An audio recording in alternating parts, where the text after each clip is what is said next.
ठीक है। आज हम लोग का टॉपिक है कूलम्ब का सेंस, ठीक है। अब मुझे फॉर्म और कूलम्ब्स लॉ,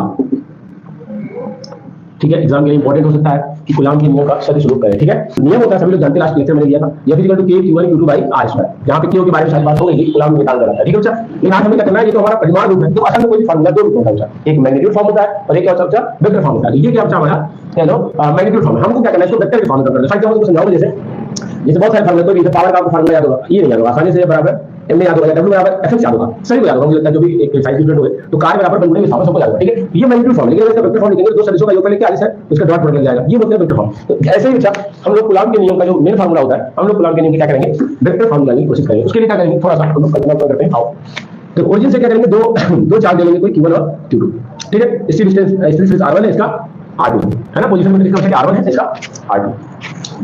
अब यहाँ पर केसेस जो हो सकते हैं, डेरिवेशन दो, मैं एक केस ले रहा हूँ, लेकिन तुम कोई कर सकते हो Q1 और Q2 जब क्या हो जाए इज ग्रेटर देन 0, यानी दोनों पॉजिटिव, यानी Q1 Q2 या तो प्लस प्लस हो तभी प्लस आएगा, Q1 Q2 माइनस माइनस हो तभी प्लस आएगा, ठीक है। तो ये दोनों केसेस में क्या कर सकते हैं हम लोग, कुछ भी कंसीडर कर सकते हैं। तो एक केस में समझाने के लिए अगर Q1 Q2 लेते हैं क्या होगा मैं समझाऊंगा, यानी बात है कि इसमें फोर्स लगने वाला है, समझ लिया 1 2 क्या है और फिर 2 की तरफ से उधर लगने वाला है। अब बात है बराबर, अगर मैं कहूं 1 से 2 जाना है, 1 2 पे जाना है, तो इसमें 1 से 2 की डायरेक्शन क्या होगा, ऐसा नहीं, इस डायरेक्शन में होगा R12 और इस डायरेक्शन में होगा R21, इस डायरेक्शन में होगा R21। इसके बारे में हम लोग जानते हैं, हम चाहें तो ट्रेंगुलर लगा सकते हैं, तो बहुत ज्यादा से बात है। ट्रेंगुलर से अगर देखें तो एक पॉइंट निकालना है, जैसे R1 इधर जा रहा है तो R21 इधर जा रहा है, और इसके अपोजिट डायरेक्शन में कौन है बोलो, ये है तो माइनस R2 = 0, तो R21 = R2 माइनस R1। इसी प्रकार अगर बात करें तो R12 कितना हो जाएगा, R1 माइनस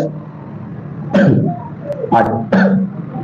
इस तरह से हम जानते हैं कि जो फोर्स होता है क्या होता है, Q1 Q2 by R square. लेकिन मैग्नीट्यूड हमें डायरेक्शन को ना तो F12 लिखेंगे तो वेक्टर लगाएंगे, अब लगाएंगे F12 लिखेंगे इसके लगाएंगे वेक्टर। क्या होगा, K रहेगा, चार्ज तो वही है, Q1 डिस्टेंस लेंगे R12 का स्क्वायर। लेकिन ये तो परिमाण था, ये तो क्या था, मैग्नीट्यूड था, लेकिन हमें इसका क्या करना है, तो इसके लिए हमें डायरेक्शन भी लिखना पड़ेगा। ध्यान दें, एक कैफ ये क्या होता है, एक सदिश होता है, एकांक सदिश का एक प्रकार है, इसकी वैल्यू होती है वेक्टर है या मॉड है, यानी मॉड मतलब a, ये परिमाण है, ये वेक्टर है, ठीक है। तो अगर मैं इसको थोड़ा सा एक्सप्लेन करूं, F12 का वेक्टर कितना है, K Q1 Q2 बटे R12, क्योंकि यही तो है R12 पे वेक्टर लगेगा, नीचे भी R12 आएगा, तो क्या होगा Q इनटू R12 पे वेक्टर। इक्वेशन नंबर ये तो निकल गया F12। सिमिलरली अगर हम लोग F1 निकालें, सिमिलरली अगर हम लोग क्या निकाले F1 निकाले, तो सेम रहेगा K Q1 Q2 अपॉन, अब क्या रहेगा R21 हो जाएगा स्क्वायर इनटू R12 पे वेक्टर। अब थोड़ा सॉल्व करेंगे इसको, तो वेक्टर को मैं डायरेक्ट हटा देता हूं, क्या जाएगा Q।